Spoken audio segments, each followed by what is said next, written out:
School students கிட்ட ஏன் mark குறைஞ்சதுன்னு கேட்டால் எக்ஸாமில் சில கொஷின்ஸ் எழுத டைமே இல்லைன்னு சொல்லுவாங்க. ஹவுஸ் ஒய்ஃப் கிட்ட நல்லா படிச்சிருக்கீங்களே, நீங்கள் வேலைக்கு போகலாமேன்னு கேட்டால் வீட்டில் இருக்கிற வேலை முடிக்கவே டைம் இல்லை, இதில் எங்கே ஜாபுக்கெல்லாம் போகிறதுன்னு பெருமூச்சு விடுவாங்க. பல வருஷமாக ஒரே கம்பெனியில் வேலை பார்த்துட்டு இருக்கிட்ட உங்களுக்கு நிறைய டேலண்ட் இருக்கே, எக்ஸாம் எழுதி ப்ரமோஷன் அப்ளை பண்ணலாம் இல்லையா அப்படின்னு கேட்டால் எக்ஸாமுக்கு படிக்கலாம் எங்கே டைம் இருக்குன்ட்டு கேட்பாங்க. உங்களில் எத்தனை பேர் முக்கியமான விஷயத்துக்காக போக வேண்டிய ட்ரெயின் பஸ்ஸை மிஸ் பண்ணியிருக்கீங்க? கமெண்ட் பாக்ஸில் எஸ்ன்னு டைப் பண்ணுங்க. Hello friends, welcome to my success secret channel. பத்தலை டைமே பத்தலைன்னு சொல்கிறவங்க கிட்ட ஒரே ஒரு கேள்வி. ஒவ்வொருத்தரோட ஆயுள் காலமும் வித்தியாசப்படும். பட் 24 hours எல்லாருக்கும் காமன் தான். உங்களுக்கு, எனக்கு, ஏன் ஒரு நாட்டோட பிரசிடென்ட்க்கு கூட காமன் தான். டைம் இல்லைன்றது ஒரு எக்ஸ்கியூஸ் தான்.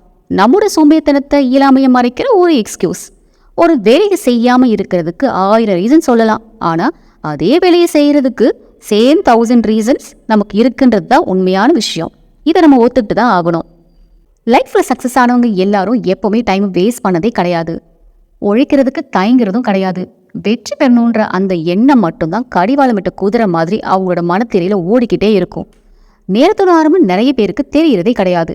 நம்ம உயிரோடு இருக்கிற இந்த செகண்ட் எவ்வளவு முக்கியமானது யோசிச்சு பாருங்க. ஃப்ரெண்ட்ஸ், டைம் வேஸ்ட் பண்ணவங்க எல்லாருமே லைஃப்பில் ஜெயிச்சதா சரித்திரமே கிடையாது. லைஃப்பில் ஜெயிச்ச எல்லாருமே அந்த டைமை வேஸ்ட் பண்ணாமல் ப்ராப்பராக யூஸ் பண்ணியிருப்பாங்க. இந்த 24 hours பாருங்க, 1440 நிமிஷங்களும் 86,400 செகண்ட்ஸும் இருக்குது. எல்லாருக்குமே ஒரு பொதுவான விஷயத்தை நம்ம சூப்பராக யூஸ் பண்ணால் நம்மளோட லைஃபே ரொம்ப ரொம்ப சூப்பராக இருக்கும். புகழ்பெற்ற பில்கேட்ஸோட சீக்ரெட் டிப்ஸ் தெரியுமா ஃப்ரெண்ட்ஸ்? எப்போவுமே எதையுமே கரெக்டான டைமில் முடிக்கணும்னு நினைப்பாராம். ஒவ்வொரு நிமிஷத்தையும் வேஸ்ட் பண்ணாமல் ரொம்ப ரொம்ப கவனமாக இருப்பாராம். அதான் கோடீஸ்வரர் பட்டியலில் அவரால் இடம்பெற முடிஞ்சது. ஏன்னா அவருக்கு தெரியும், 1 மில்லியன் ரூபாய் கொடுத்தா கூட யாருமே ஒரு வினாடியை கூட விலை கொடுத்து வாங்கவும் முடியாது, யாருக்கும் கடனாக கொடுக்கவும் முடியாது. கடந்த காலத்தை விலை கொடுத்து வாங்குற அளவுக்கு யாருமே இந்த உலகத்தில் பணக்காரர் கிடையாதுன்னு அவருக்கு நல்லாவே தெரியும். ஓகே ஃப்ரெண்ட்ஸ், லைஃப்பில் நீங்களும் ஏதோ ஒரு விஷயத்தில் சாதிக்கணும்னு துடிச்சிட்டு இருப்பீங்க. உங்கள் எல்லாருக்கும் 3 பவர்ஃபுல் டெக்னிக் சொல்ல போகிறேன். அது மட்டும் இல்லை, ஒரு விமன் ஆண்டர்பிரனராக என்னோட டைமை எப்படி ப்ரொடக்டிவாக நான் யூஸ் பண்ணுன்ற டிப்ஸையும் வீடியோட லாஸ்ட்டில் ஷேர் பண்ண போகிறேன். ஸோ ஃப்ரெண்ட்ஸ், இந்த வீடியோவை லாஸ்ட் வரைக்கும் நீங்கள் ஸ்கிப் பண்ணாமல் பார்த்தீங்கன்னா கண்டிப்பாக உங்களோட லைஃப்பில் ஒரு டேர்னிங் பாயிண்ட் கொடுக்குற ஒரு வீடியோவாக இது அமையுன்றதுல நான் கண்டிப்பாக உறுதியாக சொல்கிறேன். Technique number 1, plan your goal. Daily night தூங்குறீங்க, மார்னிங் எந்திரிக்கிறீங்க. உங்களோட லைஃப்பில் லட்சியம் தான் என்ன? இதை முடிவு பண்ணியே ஆகணும். இந்த இடத்துல நீங்கள் டைம் ஸ்பெண்ட் பண்ணி தான் ஆகணும். இதில் ஒரு கிளாரிட்டி இருந்தாவே நீங்கள் டைம் வேஸ்ட் பண்ணவே மாட்டீங்க. எக்ஸாம்பிளுக்கு, ஒரு +2 ஸ்டூடெண்ட்டாக இருந்தால் ஆஃப்டர் +2 என்ன குரூப் எடுக்கணும், என்ன காலேஜ் எடுக்கணுன்ற ஒரு கோல் இருந்தால் மட்டும்தான் அந்த இயர் ஃபுல்லாக டைம் வேஸ்ட் பண்ணாமல் படித்து நல்ல மார்க்ஸ் ஸ்கோர் பண்ண முடியும். அட்லீஸ்ட் இனிஷியல் ஸ்டேஜில் ஒரு ஸ்மார்ட்டாக ஒரு 1 year கோல் ஃபிக்ஸ் பண்ணிவிடுங்க. இதை நீங்கள் சரியாக செஞ்சுட்டாவே டைம் மேனேஜ்மெண்ட்டில் 50% சக்ஸஸ் ஆகிடுவீங்க. இந்த 1 year கோலை நீங்கள் மந்த்லி கோலாக மாற்றுங்க. அந்த மந்த்லி கோலுக்கு ஒவ்வொரு வாரமும் எப்படி ஒர்க் பண்ண போகிறீங்கன்றது வீக்லி கோல் பிளான் பண்ணுங்கள். வீக்லி கோலை டெய்லி கோலை ஸ்பிட் பண்ணுங்கள். என்ன இவ்வளோ வேலையாக இருக்குது அப்படின்னு யோசிக்கிறீங்களா? இதெல்லாம் செஞ்சால் தான் நமக்கு டைம் வேஸ்ட் பண்ணாமல் இருக்க முடியும். உங்களோட இந்த லட்சியத்துக்கு யாரெல்லாம் உங்களுக்கு ஹெல்ப் பண்ண போகிறாங்கன்றத ஒரு லிஸ்ட் எடுக்கணும். ஏன்னா அப்போ தான் மீதி பேர்கிட்ட அனாவசியமாக பேசி டைம் வேஸ்ட் பண்ண மாட்டீங்க. இப்போ உங்கள் லட்சியத்துக்காக நீங்கள் செய்ய வேண்டிய வேலை ரொம்ப ரொம்ப ஈஸியாகிடும். Time management next step to do list. To do list போடுறதுக்கு ஒரு சின்ன நோட்பேட் இருந்தாவே போதும். நெக்ஸ்ட் டே என்ன வேலையெல்லாம் நீங்கள் முடிக்கணுன்றத முன்னாடி நாள் நைட்டு நீங்கள் லிஸ்ட் போட்டுருங்க. அதுலேயும் அந்த லிஸ்ட்டில் அர்ஜென்ட் ஒர்க்கை ஃபஸ்ட்டு எழுதிடுங்க. 2வது இம்பார்ட்டன்ட் ஒர்க், நாட் இம்பார்ட்டன்ட் ஒர்க்குன்னு பிரிச்சுக்கோங்க. ஸோ அதுலேயும் நீங்கள் மார்னிங் அண்ட் ஈவினிங் 2ஆக பிரிச்சுருங்க. முக்கியமான வேலைகளை வந்து மார்னிங் டைம்லேயே நீங்கள் கம்ப்ளீட் பண்ணிவிடுங்க.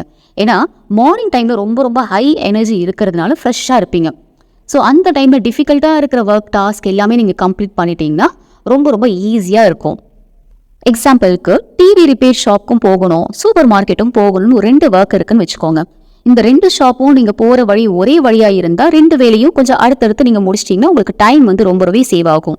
அந்த லிஸ்ட்டில் ரொம்ப அர்ஜென்ட் அண்ட் இம்பார்ட்டன்ட் ஒர்க்கை ஃபஸ்ட்டே நீங்கள் கம்ப்ளீட் பண்ணிட்டீங்கன்னா அந்த டே ஃபுல்லாக நீங்கள் சாட்டிஸ்ஃபைடாக இருப்பீங்க. அதே மாதிரி அந்த லிஸ்ட்டில் போட்ட எல்லா வேலையும் உங்களால் கம்ப்ளீட் பண்ணுறது கஷ்டமாக தான் இருக்கும். பட் பை ப்ராக்டிஸில் இது உங்களுக்கு ரொம்ப ரொம்ப ஈஸி ஆகிடும். ஸ்லோவாக உங்களோட கோல் நோக்கி நீங்கள் முன்னேறிக்கிட்டே இருப்பீங்க. ஒரு வேலையை கம்ப்ளீட் பண்ணியாச்சுன்னா அதை டிக் பண்ணிடுங்க. முடிக்க முடியாத வேலையை நெக்ஸ்ட் டேக்குரிய டாஸ்கில் எழுதுங்க. இதை நீங்கள் தொடர்ந்து செஞ்சுக்கிட்டே இருக்கிறப்போ உங்களுக்கே தெரியாமல் நிறைய சேஞ்சஸ் இருக்கும். டைம் மேனேஜ்மெண்ட்டில் 3வது பவர்ஃபுல் டெக்னிக் என்னன்னு கேட்டிங்கன்னா time killers. Say no to time killers. உங்கள் டைம் எங்கெல்லாம் வேஸ்ட் ஆகுது, யாரால் வேஸ்ட் ஆகுதுன்னு கொஞ்சம் யோசிங்க. இதை எல்லாரோட லிஸ்ட்லையும் ஃபஸ்ட்டு இருக்கிறது பார்த்தீங்கன்னா மொபைல் ஃபோன். மொபைல் ஃபோனை முக்கியமான விஷயத்துக்கு நீங்கள் தாராளமாக யூஸ் பண்ணலாம். ஆனால் தேவையில்லாமல் நீங்கள் யூஸ் பண்ணுறது கண்டிப்பாக அவாய்ட் பண்ணணும். பர்டிகுலராக பார்த்தீங்கன்னா சில பேர் ஃபோன் எடுத்தாவே ஒரு சோஷியல் மீடியாக்குள்ளே ஒரு ரவுண்டு போயிட்டு வருவாங்க. சில பேர் ஃபோனில் எப்போவுமே ஏதாவது ஒரு சவுண்டு வந்துக்கிட்டே இருக்கும், நோட்டிஃபிகேஷன் டோன் வந்துக்கிட்டே இருக்கும். பெட்டர் நீங்கள் டைமை சேவ் பண்ணால் நீங்கள் இப்போ செய்ய வேண்டிய ஃபஸ்ட்டு விஷயம் என்னென்னா, உங்களோட ஃபோனில் நோட்டிஃபிகேஷன் டோனை ஆஃப் பண்ணிவிடுங்க. உங்களுக்கு ஒரு சின்ன பிரேக் வேணும்னா சோஷியல் மீடியாவை ஒரு என்டர்டைன்மெண்ட்டாக நீங்கள் யூஸ் பண்ணலாம். பட் லிமிட்டே இல்லாமல் போகிறப்போ உங்கள் டைமை அதை சாப்பிட்டுன்றதை ஞாபகம் வச்சுக்கோங்க.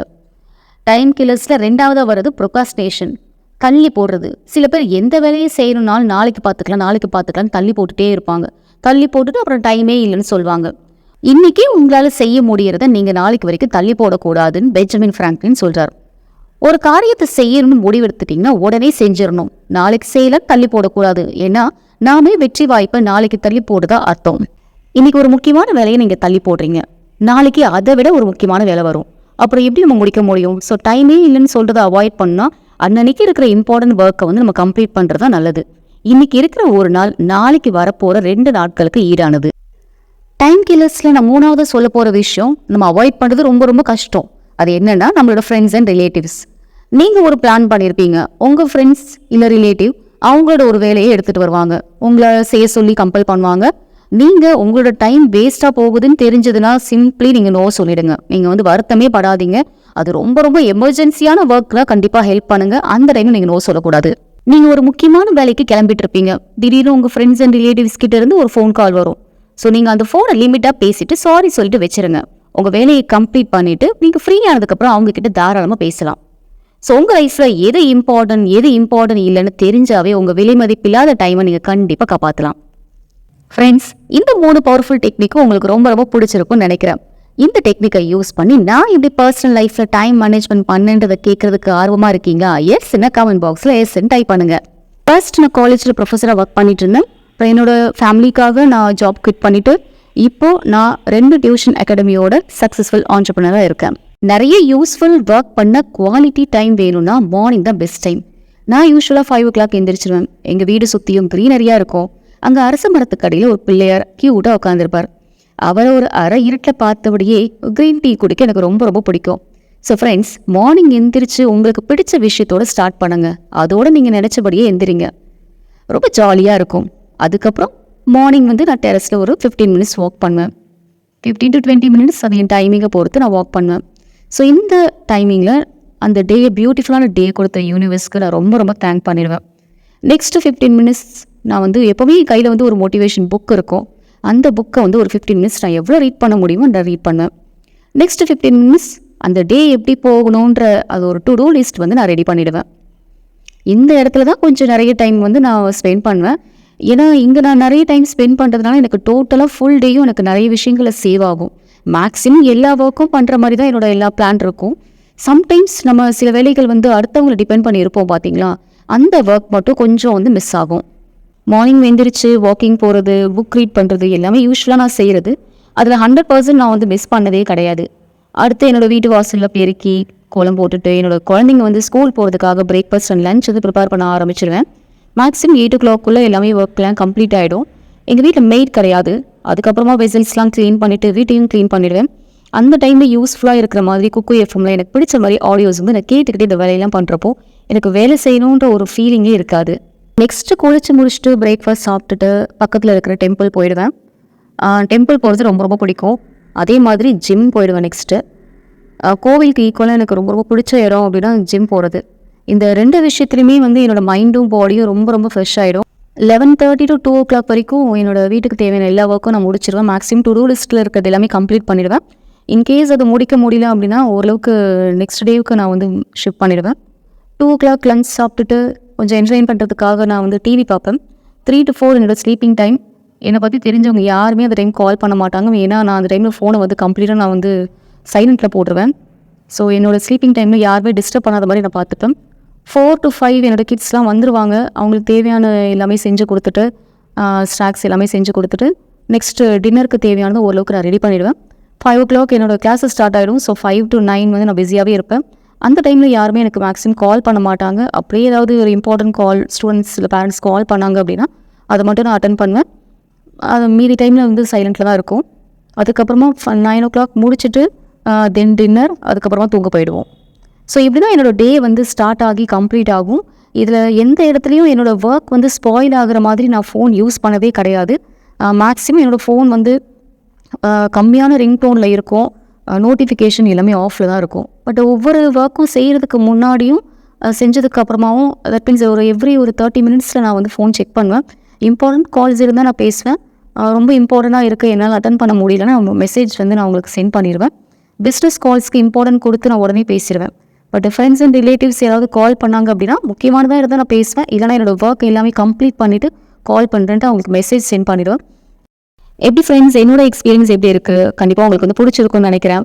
இது வந்து பர்சன் டு பர்சன் வந்து டிஃபர் ஆகும். ஸோ நீங்கள் உங்கள் ஜாபில் உங்கள் டைம் எப்படி நீங்கள் மேனேஜ் பண்ணுறீங்கன்னு ஷேர் பண்ணுங்கள். ஸோ அதில் ஏதாவது டிஃபிகல்ட்டி இருந்துச்சுனாலும் சொல்லுங்கள். நெக்ஸ்ட் வீடியோ நம்ம அதுக்கு தகுந்த மாதிரி வந்து நம்ம வந்து போடலாம். அண்ட் ஃபைனல் ஃப்ரெண்ட்ஸ், உங்கள் டைம் வந்து உங்கள் கையில் தான். உங்களுக்கு நிறைய டைம் வேணும் அப்படின்னா கண்டிப்பாக வந்து ரொம்ப ரொம்ப சீக்கிரட்டான டிப்ஸ் என்னென்னா காலையில் எந்திரிக்கிறது மட்டும்தான். அப்போ தான் உங்களுக்கு நிறைய டைம் வந்து கிடைக்கும். ஸோ உங்களோட டைமோட கண்ட்ரோலை வேறு யாருக்குமே கொடுக்காதீங்க. நெக்ஸ்ட் யூஸ்ஃபுல்லான வீடியோ உங்களை பார்க்குற வரைக்கும் bye bye friends. Have a great day. Thank you.